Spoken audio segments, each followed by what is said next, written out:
নীলফামারীর টুপামারীর রামগঞ্জের দাসপাড়া এলাকার রঞ্জিত দাস মাছ বিক্রেতার বাড়িতে গভীর রাতে সেনাবাহিনী পুলিশের যৌথ অভিযানে দুটি গাঁজার গাছ উদ্ধার করা হয়েছে, যার একটির উচ্চতা প্রায় 20 ফিট।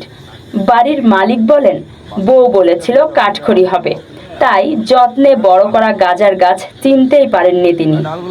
গাঁজার গাছ সম্পর্কে তার কোনো ধারণা নেই।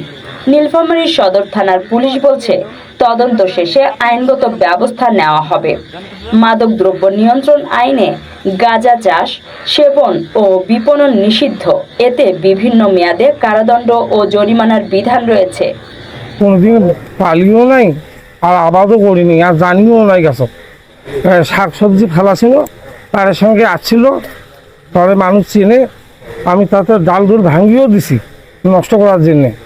পরে বাড়ির বৌমা গিলে কয়ে যে কাঠে না খড়ি হবে, গাছা মোটা হবে, এই জন্যে আমি ওই গাছা ভাঙিয়ে নিই। ডালপালা তো সবাই পাইছে ভাঙা, সব ডালে ভাঙি ফেলাছি, খেলে আগাটা ফেছি।